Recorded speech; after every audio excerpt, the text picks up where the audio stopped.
Hello, lover. Midtown Manhattan. August light bouncing off mirrored glass. Four women striding down Fifth Avenue like they own the city. On screen, they were inseparable martinis, Manolos, and midnight confessions. Off screen, two of them were headed for a collision no one saw coming. Sarah Jessica Parker, the emblem of Carrie Bradshaw's wit and whimsy. Kim Cattrall, the fearless magnetic energy behind Samantha Jones. Together, they helped Sex and the City become a cultural monument. But behind the laughter and designer wardrobes, cracks were forming subtle at first, like the faint squeal of a subway brake in the distance. By the time those cracks split open, the world wasn't watching an HBO comedy anymore. They were watching a slow-motion train wreck, pay disputes, whispers of exclusion, icy red carpet moments. And then, the Instagram post that turned private tension into a public feud. This isn't just the story of two women falling out. It's a blueprint of how Hollywood builds relationships and then turns them into headlines. Was it money, ego, betrayal, or something that was never meant to survive outside the script? When Sex and the City premiered in 1998, it wasn't just a show, it was an invitation into a sparkling, champagne-soaked Manhattan fantasy. For 6 seasons, Sarah and Kim's on-screen chemistry felt untouchable. Critics called them a perfect quartet, and fans swore they must be best friends in real life. In those early days, Sarah, as the lead, naturally became the face of the brand. Kim, older and already an established actress, brought a boldness to Samantha that fans adored. On set, there were moments of genuine camaraderie, shared laughs between takes, inside jokes during press tours, long days wrapped in the rhythm of HBO's biggest hit. But beneath the glam, there were early signs of imbalance, tiny signals that in Hollywood, ensemble doesn't always mean equal. And for Kim Cattrall, those signals would grow impossible to ignore. It started, as these things often do, with something invisible to the audience. On screen, Carrie Bradshaw and Samantha Jones were still clinking glasses, trading outrageous stories over cosmos, their chemistry sparkling like the Manhattan skyline at night. Off-screen, the balance of the Sex and the City universe was tilting ever so slightly toward one named Sarah Jessica Parker's. Sex and a People. From the beginning, HBO had positioned Sarah not only as the lead, but as the show's public face. She was Carrie in every poster, every magazine spread, every late-night talk show chair. By season 4, she wasn't just acting the part, she was credited as an executive producer. That title wasn't just a line in the credits. It came with more money, more influence, and most importantly, a seat at the table where decisions were made. In television, this isn't unusual. The number one on the call sheet often becomes the de facto leader.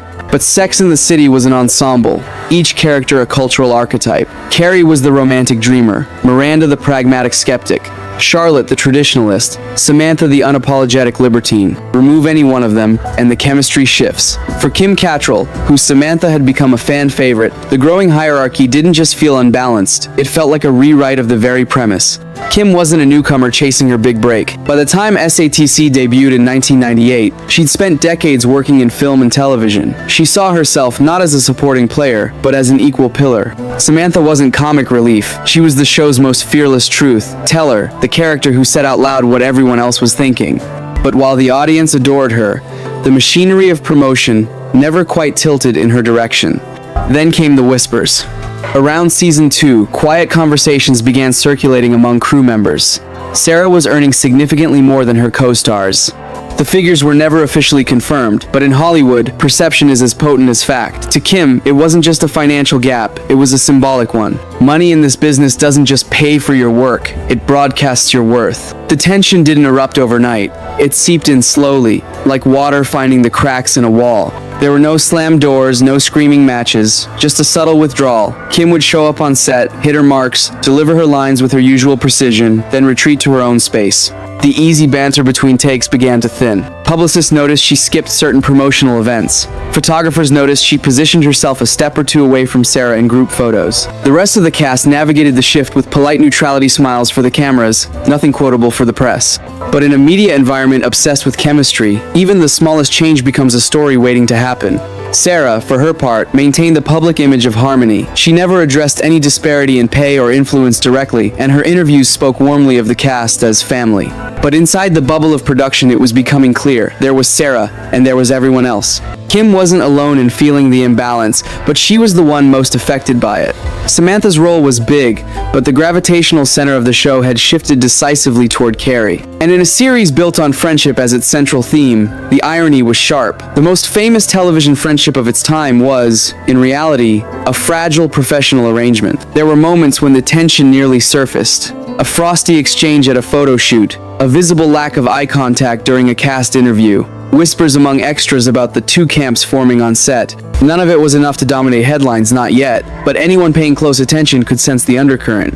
For the audience, there was no fracture. The couture, the cocktails, the chemistry, it was all still there. But in the rarefied air of New York celebrity television, perception is currency.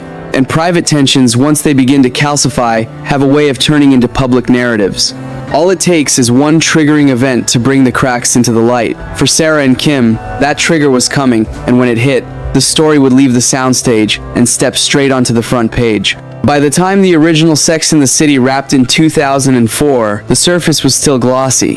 The four women smiled through the final season's press cycle, posed shoulder to shoulder at the wrap party, and toasted to 6 seasons of television history. Whatever undercurrents existed behind the scenes stayed invisible to the fans, and that was by design.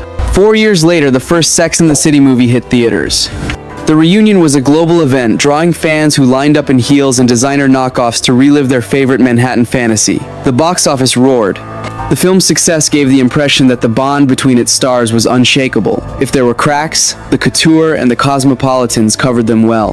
The sequel, released in 2010, was less critically adored, but financially solid. For the studio, the formula was still viable. Which is why, when early talks for Sex and the City 3 began, the assumption was that the original quartet would be back one more time, for one more payday. Then came the no. It wasn't a negotiation tactic or a polite hesitation. Kim Cattrall, in conversations with the studio, made it clear she wasn't returning.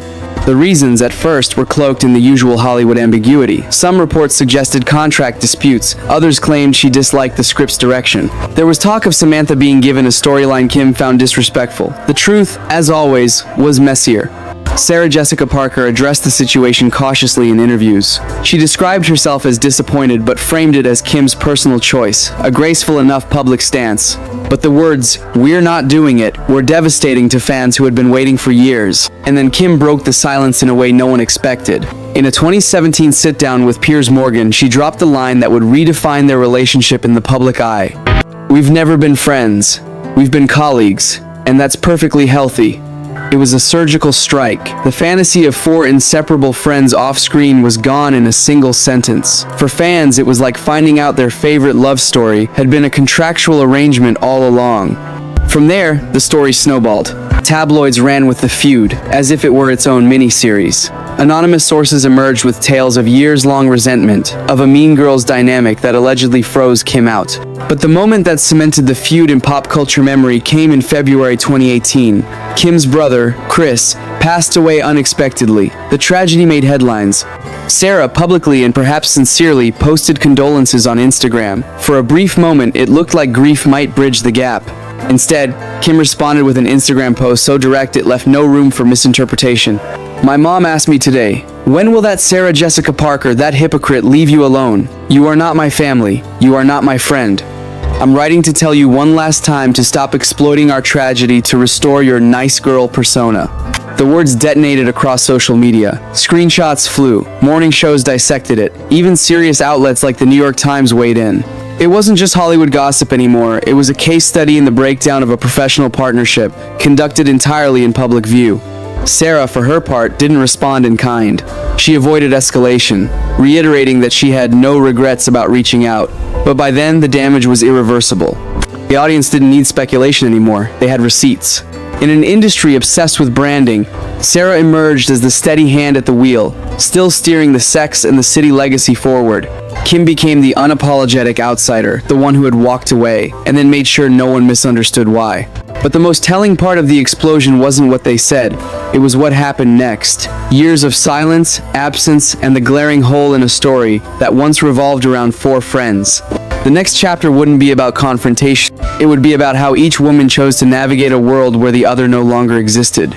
When the explosion faded, there was no cleanup crew, just two careers standing at a crossroads, each lit by a different kind of neon. One road looped back to Manhattan, to the brand that wouldn't die. The other veered away from Fifth Avenue entirely, toward projects that promised freedom over familiarity. The city stayed the same, the women changed. For Sarah Jessica Parker, the path forward looked almost inevitable. If Sex and the City 3 was off the table, then the table itself would be rebuilt. A legacy franchise can do that, pull itself apart, and reassemble with new screws, new paint, the same silhouette. The pitch was simple. Not a third film, but a series that asked a provocative question: what does desire look like after the fairy tale? The answer arrived in 2021 with And Just Like That, a title that sounded like a sigh and a dare at once. This time, Sarah was not just the lead, but the steward, executive producer, franchise guide, brand custodian. She carried not only the voiceovers, but the expectations of fans who wanted the past preserved in amber and critics who wanted the past interrogated with a scalpel. It was a no-win math problem, and she worked it anyway. New characters entered, old rhythms shifted. The city no longer sparkled the way it had in 1998, and that was, in its way, the point. The shoes were still beautiful, the ground beneath them had changed. Every press cycle doubled as silent arbitration. Without Samantha, the show had to reroute its electricity. Carrie mourned, dated, recalibrated. Miranda deconstructed the life she'd built. Charlotte negotiated perfection with reality. And over it all, Sarah kept the machine moving, smiling for covers, absorbing the ambivalence, refusing to throw a single public dart. She didn't need to. The franchise was the message: we go on.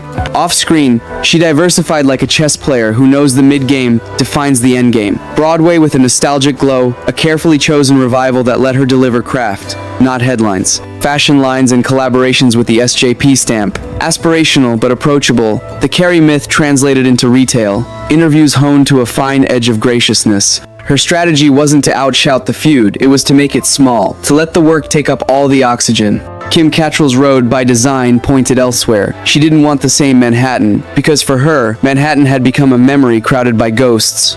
The projects she chose after the rupture bore her signature. Women with agency, wit sharpened into armor, sensuality that didn't ask for permission. There were limited series that let her be commanding without being trapped in a shrine. There were glossy ventures that dressed power in couture, but gave it a different accent. Not Samantha's in-your-face bravado, but something steelier, more sovereign. If Sarah's brand was continuity, Kim's became sovereignty. She curated her public appearances the way a gallery curator lights a single painting in a vast room. Rare, precise, intentional. When asked about returning to the old neighborhood, she said no in a dozen elegantly phrased variations. Not bitter, not pleading, resolved. She refused the nostalgia trap Hollywood builds for women who once played icons and are then punished for outgrowing them. The industry did what it always does with women who won't reconcile on cue. It tried to write a reunion scene without their consent. Interviewers asked if the door was open. Trade papers ran, sources say items about olive branches and secret talks. Fans floated theories that time would do what money couldn't. And then, in 2023, came the cameo heard round the internet, a brief, glittering phone call in And Just Like That that played like a message in a bottle.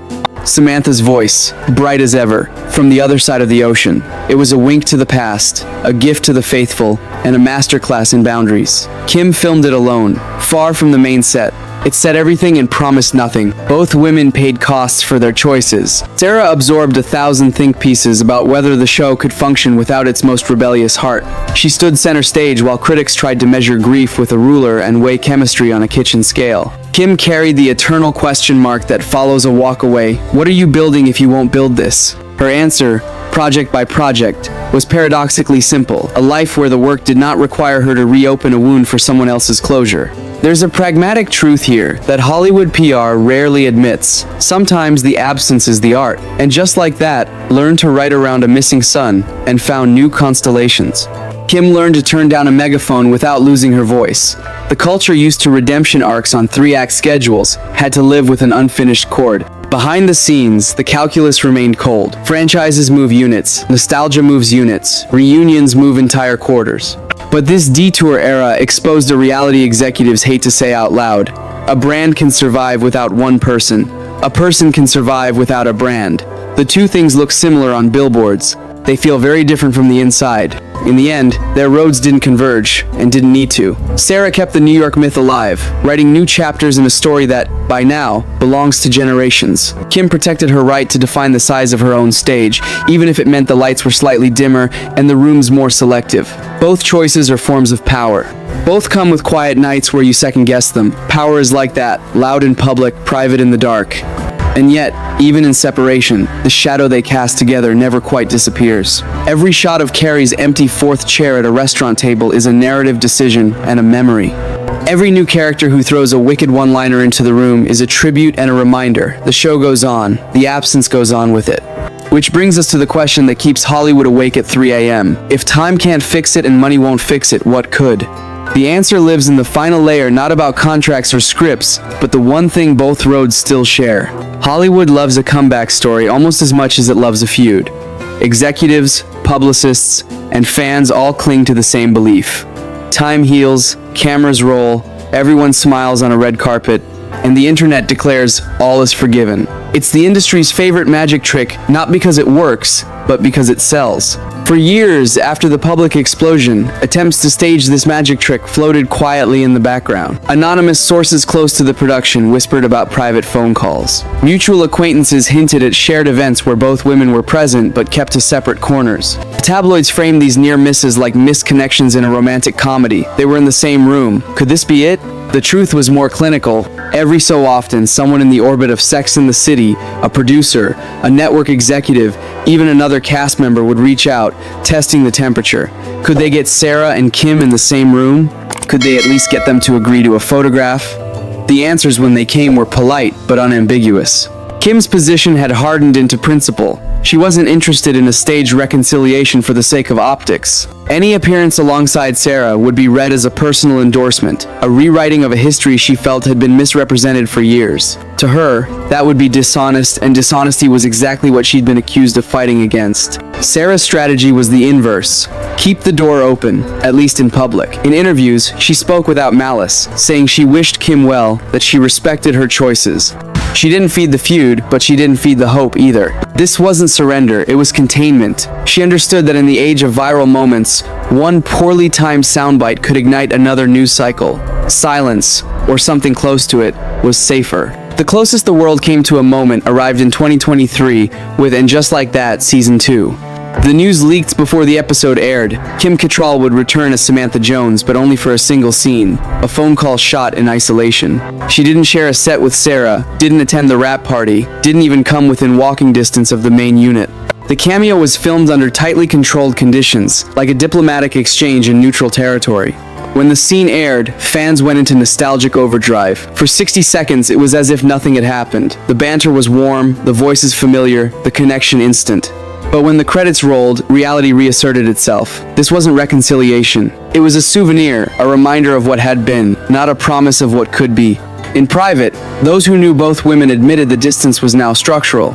Too many years had passed. Too many interviews had calcified the narrative. What the public saw as stubbornness was, for each of them, a form of self-protection. Sarah had a franchise to protect, one that needed to evolve without collapsing under the weight of its own history. Kim had her own identity to protect, one that couldn't afford to be pulled back into a world she'd already walked away from. And yet, the cultural hunger for a happy ending never went away. Every awards season, some outlet would run a "will they or won't they" piece. Every anniversary of the show's premiere, Twitter would light up with fan edits of Carrie and Samantha, set to wistful 90-second ballads, with captions like "maybe one day," but the people in the pictures had moved on. There's a quiet kind of tragedy in a failed reconciliation. Not the loud heartbreak of betrayal, but the softer ache of knowing the chapter has already been written and resisting the temptation to add a final paragraph just to please the audience. For Sarah and Kim, the failure to reconcile wasn't a lack of opportunity, it was a deliberate choice. One rooted in the understanding that some distances, once set, are healthier, left untraveled. That's the paradox of their story. The world met them as best friends on screen, watched them fracture off-screen, and then expected them to reunite in some grand, cathartic scene. Instead, the ending they've given us so far is the one Hollywood almost never writes. Two women refusing to trade authenticity for applause.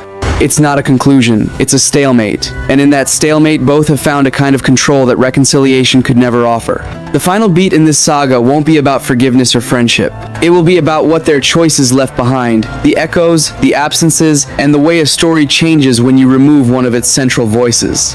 And that's where the real consequence of this feud lives. Not in the headlines or the hashtags, but in the empty chair at a table meant for four. When the smoke finally thinned, there was no grand finale, no climactic reunion to roll over the credits. What remained was quieter, more telling, a cultural artifact permanently altered, and two women who had rewritten their roles in it separately. For Sex and the City, the absence of Samantha Jones became both a challenge and a statement. And just like that, learned to live without its boldest voice, to redistribute her audacity among new characters, to thread her ghost into conversations, but never quite let her back in the room. The show's DNA shifted. Some fans accepted the evolution, others treated it like a dinner party where their favorite guest had been crossed off the list. For Sarah Jessica Parker, the feud became an unavoidable footnote to her legacy, not the defining chapter, but a shadow on the page. Still, she carried the franchise forward, proving that even without its most rebellious heart, the machine could run. For Kim Cattrall, walking away wasn't a retreat, it was a recalibration. The project she chose afterward allowed her to control the narrative, to step out of a story that no longer served her, and to show that career survival doesn't always require returning to the scene of the crime. Culturally, the saga became shorthand for something larger, the cost of authenticity in a business built on illusion. In the end, the absence spoke as loudly as the presence ever did. And in that silence, the story settled into its final form. Not a friendship lost, but a choice made and kept. In a city that prides itself on reinvention, the Sarah Kim story refused to bend to the expected arc. It didn't resolve into forgiveness, nor did it collapse into open warfare. It simply remained. Two women, two truths, two roads that diverged and never looked back. Hollywood prefers closure because closure sells, but in real life, some stories end without the courtesy of a neat bow. That's the unsettling beauty here, the acceptance that not every bond can be restored, and not every wound benefits from being reopened. For Sarah, moving forward meant keeping the lights on, even if one of the brightest bulbs was gone. For Kim, it meant protecting the boundaries she fought hard to set, even if it meant leaving an empire she helped build. The lesson is as stark as it is simple. Sometimes power isn't in the handshake, it's in the refusal to extend it. And sometimes the most honest ending is the one that never gets filmed. So maybe the real question isn't whether they'll ever reconcile. It's whether the world can live with the fact that they won't. You've just heard the real story, the champagne sparkle, the cracks beneath it, and the choice that left a cultural icon permanently incomplete. Maybe you've been Team Sarah all along. Maybe you've defended Kim's right to walk away. Or maybe you've been like most of us, caught in the strange space between wishing the fantasy was real, even while knowing it never was. Now it's your turn to weigh in. Drop your thoughts in the comments. Was this feud inevitable, or could it have been avoided? Would you have wanted Sex and the City 3 even if it meant one side had to compromise? Or do you think their separate paths were the only honest way forward? And if you want more deep dives into Hollywood's most whispered about fractures, the rivalries, the betrayals, the moments that changed careers forever, make sure to subscribe. Hit the bell so you don't miss what's coming next. Because the stories behind the red carpet are always the ones worth hearing twice. Two icons, one city. Zero chance they'll share the same table again.